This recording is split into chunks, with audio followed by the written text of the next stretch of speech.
ابرو صاحب جو ہیں وہ ان کے بھی کوئی پاس کچھ لگتا ہے کچھ چھپانے کو ہے یا وہ ریویل نہیں کرنا چاہتے، کیونکہ آج بڑی فرمائش سے ہمیں پیغام ملا تھا کہ وہ آ کے اپنا مسئلہ جو لیاقت جتوئی صاحب کا جواب میں کل اپنے لیاقت جتوئی صاحب کو لیا، تو وہ آج وہ بھی آخری موقع پہ عین آخری موقع پہ وہ طرح دے گئے.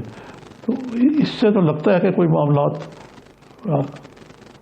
جی ٹھیک، ان کے بھی کوئی اتنے اسٹرانگ وکٹ پہ نہیں ہیں. جی نظامی صاحب ایک بریک لیتے ہیں، بریک کے بعد ذرا اسی پہ باقی اور ارباب غلام رحیم صاحب کو بھی ہم لینے کی کوشش کریں گے کہ ان کا موقف اس سارے معاملے میں جو بات انہوں نے کی ہے وہ کس بیس پہ کر رہے ہیں. ہمارے ساتھ رہیے.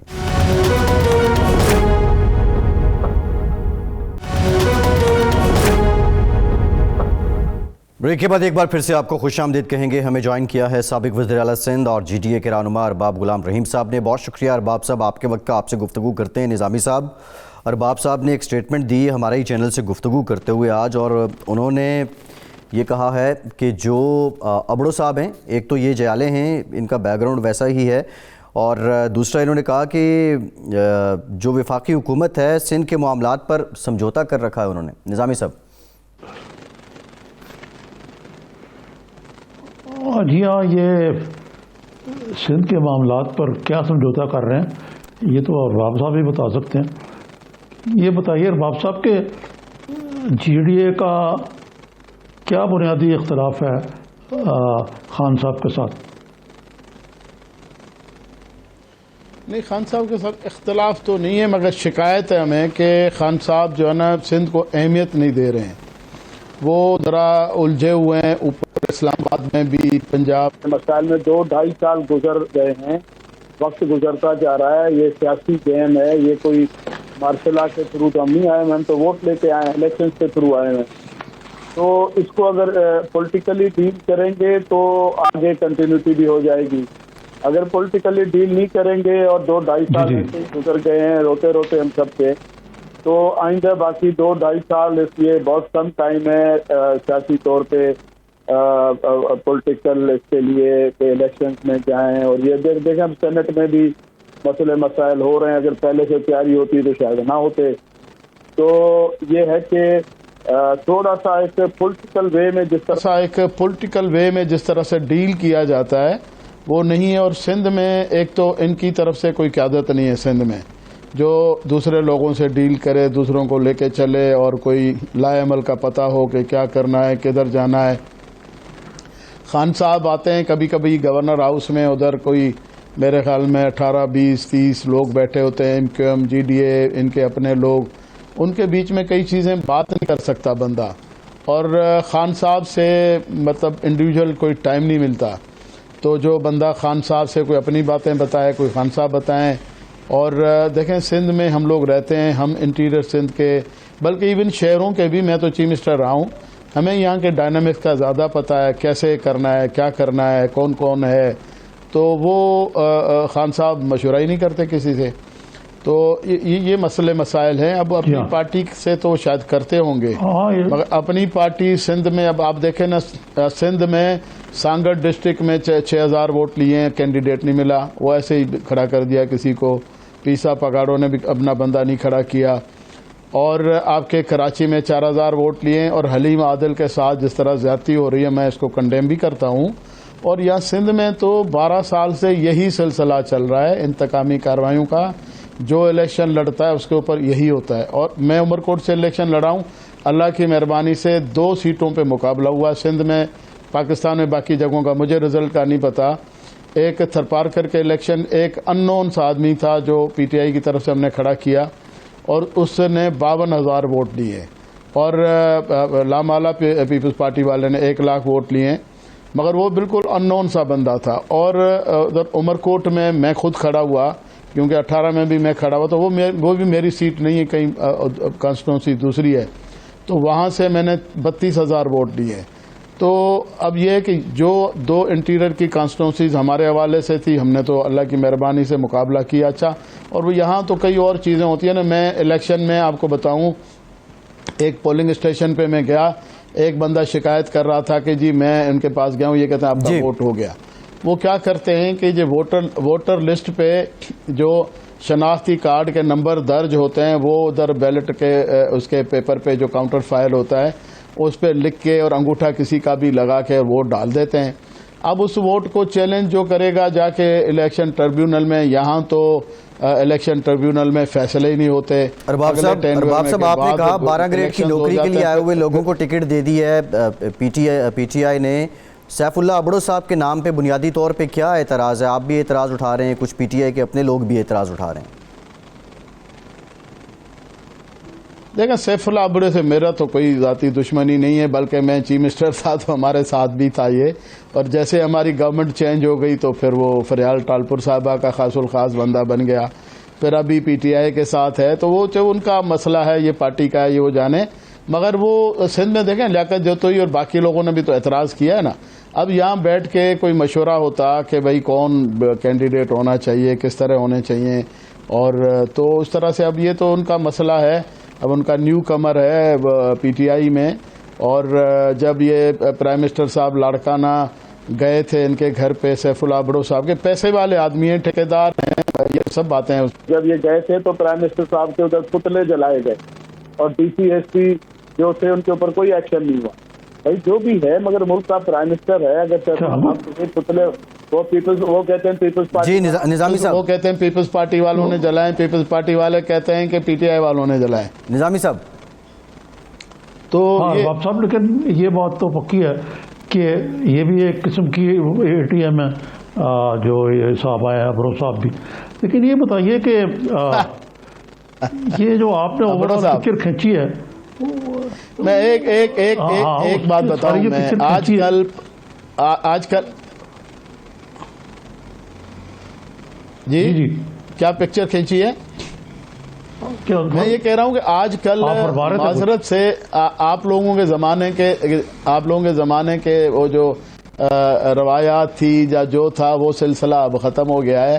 اب تو یہاں ساری پارٹیوں میں اے ٹی ایم ہی ہے، پیسوں کی ریل پھیل ہے، پیسوں پہ سیاست ہوتی ہے، الیکشنز میں پیسے الیکشن کی رات میں بانٹتے ہیں۔ پولیس کے موبائل، میرے عمر کوٹ کے الیکشن میں پولیس موبائلیں پیسے لے کے آئیں، کیونکہ رینجرز وہاں تھی ڈیوٹی پہ، تو انہوں نے سوچا رینجرز نہ کسی کو پکڑ لے، روک لے، تو پولیس کی گاڑیوں کو اب رینجرز والے بیچارے کیا کریں، اب ایک فورس کی گاڑی ہے گورنمنٹ کی، اس کے اندر پیسے آئے اور رات کو بانٹے گئے۔ تو یہ اب یہاں پیسوں کا کھیل ہے۔ یہاں پہ جو ٹکٹس دیے جاتے ہیں، بلکہ اس میں تو چھوڑیں ساری آپ کے اقلیتوں کے یا لیڈیز کے ٹکٹ دیے جاتے ہیں، وہ بھی سارے اے ٹی ایم کو ساری پارٹیوں میں یہ نہیں کہہ رہا ہوں صرف پی ٹی آئی میں، پی ٹی آئی کا مجھے نہیں پتا، لوگ کہتے ہیں بہرحال سارے اے ٹی ایمز کو ہی ٹکٹ دیے جاتے ہیں۔ ہمارے اقلیت کے جو بھی ٹکٹ دیے جاتے ہیں وہ ہمارے نظامی صاحب کہنا چاہ رہے ہیں کچھ؟ نظامی صاحب ہاں ارباب صاحب، میرا سوال بیچ میں رہ گیا، وہ یہی تھا کہ آپ نے بڑی ایسی تصویر کھینچی ہے کہ یعنی کہ جو حکمران جماعت کا برا حال ہے وہاں، اور 2-2.5 سال میں بھی کوئی مداوع ہوتا نظر نہیں آتا۔ تو اگر یہ حال ہے اور پیپلز پارٹی انہوں نے کم از کم اپنا وجود نہ صرف بلکہ اپنی الیکٹرل پریزنس ویسی قائم رکھی ہوئی ہے، تو یہ تو بڑی مشکل ہوگی آپ کے لیے۔ اور یہ جو جی ڈی اے ہے، اس کی بھی اپنی کیا افادیت ہے کہ وہ کیا کر پائے گی؟ آپ خود الیکشن جو ہے وہ ہار گئے ابھی ریسنٹلی، تو یہ تو بڑا لمحہ فکری ہے، اور اس کا حل واقعی ہونا چاہیے کہ بیٹھے ہیں خان صاحب کے ساتھ۔ لیکن خان صاحب کے ساتھ جو ان کی ٹیم ہے اس کے بارے میں کیا خیال ہے آپ؟ جی ڈی اے سے نہیں، میں پی ٹی آئی کی بات کر رہا ہوں۔ زیدی صاحب ہیں، وہ ہیں، اور گورنر صاحب ہیں، باقی لوگ ہیں، گورنر صاحب ہیں، عمران اس میں باقی لوگ ہیں، تو وہ فیصل واٹا صاحب ہیں۔ تو یہ خان صاحب کو یہ مطمئن کر دیتے ہیں گورنر ہاؤس کی میٹنگ میں، آپ کہہ رہے ہیں، تو باقی تو پھر کوئی معاملہ نہ آگے چلا۔ خیر دیکھیں، خان صاحب کو مطمئن کر دیتے ہیں، یہ ہے وہ تو مجھے نہیں پتا۔ دیکھیں، خان صاحب کو ایک عام آدمی سے بھی ٹچ میں ہونا چاہیے۔ میں آپ کو بات بتاتا ہوں، آپ لوگوں کا جنرل ضیاء الحق صاحب کے ساتھ بڑا تعلق تھا، آپ کی فیملی کا۔ حالانکہ جنرل ضیاء الحق فوجی آدمی تھے، مجھے جو پتہ چلا ہے ضیاء الحق صاحب ایجنسیوں کی رپورٹوں کے سوائے اپنے دوستوں سے بھی خبر لیتے رہتے تھے بھئی ملک میں کیا ہو رہا ہے۔ تو وہ اس پہ مطلب وہ اپنا جو پلاننگ اور وہ سارا کچھ وہ اسی پہ بناتے تھے. تو وہ اس طرح کی دیکھیں ان ٹچ ہونا چاہیے بندے کو, صرف پرائم منسٹر ہاؤس میں بند ہو کے نہ رہ جانا چاہیے.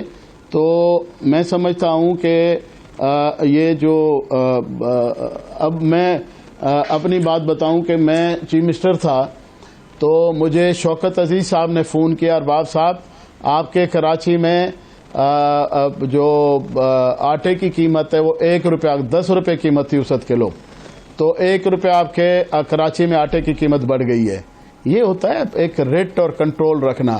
تو مجھے خود چیف منسٹر کو نہیں پتا تھا, مگر پرائم منسٹر کو وہاں سے پتا چلا, پھر میں نے چیک کیا تو صحیح بات تھی. پھر میں نے دوسرے دن سارے جو انڈسٹریز والے تھے ان کو بلا کے میں نے کہا جب ہم آپ کو کوٹا دیتے ہیں گندم کی تو یہ آٹے کی قیمت کیوں بڑھی, اور کل سے آپ اپنی بوریاں باہر رکھیں گے کارخانوں کے اور یہ قیمت واپس ہونی چاہیے, اور ہو گئی. تو اس طرح سے ارباب صاحب یہ بتائیں, آپ کے اتحادی ہیں, پی ٹی آئی آپ کی اتحادی ہے, پرائم منسٹر صاحب اتحادی ہیں, سیف اللہ ابڑو کے کاغذات ابھی ان کا معاملہ اگر وہ آ جاتے ہیں تو کیا جی ڈی اے انہیں سینٹ الیکشن میں سپورٹ کرے گی؟ نہیں, اگر جو پی ٹی آئی کا فیصلہ ہوگا ہم تو وہی کریں گے. وہ تو اب ان کا پسند ناپسند ان کی ہے. اگر سیف اللہ ابڑو کو لائیں گے تو ہمیں تو کوئی اعتراض نہیں. یہ تو میں نے جو بات کی تھی ویسے ہی ایک مثال کے طور پہ میں نے کی تھی. اس نے پوچھا تھا آپ کے بندے نے سیف اللہ ابڑو کے بارے میں, تو میں نے اس کا جو سلسلہ تھا وہ بتا دیا میں نے. باقی اب اتنا بھی کوئی قاتل اور کوئی, میں اتنا تو ضرور کہوں گا کہ ٹھیکیدار ہے, اپنی جگہ بات ہے, پیپلز پارٹی میں بھی رہا ہے, ہمارے ساتھ بھی رہا ہے, ابھی پی ٹی آئی کے ساتھ ہے, مگر کوئی اس طرح قاتل واتل قسم کا بندہ نہیں ہے. یہاں تو قاتل لوگ بھی سیاست میں آپ نے ان سے متعلق غالباً کہا کہ وہ کرپٹ ہیں, اور یہ بھی رپورٹ ہو رہا ہے. نہیں, کرپٹ میں نے, میرے لفظ مجھے نہیں پتا, میں نے نہیں کہے ہوں گے. میں ٹھیکیدار میں نے ضرور کہا ہوگا. کرپٹ اب وہ کسی عہدے پہ رہے نہیں ہے تو کرپٹ کہاں سے ہو گئے؟ جی ٹھیک ہے, کرپشن میں دینے والے ہو سکتے ہیں, لینے والے تو ٹھیک. بہت شکریہ ارباب غلام رحیم صاحب, آپ کے وقت آپ موجود تھے. نظام صاحب پروگرام کا وقت ہو گیا, آپ کا شکریہ. آج کے پروگرام سے اتنا ہی.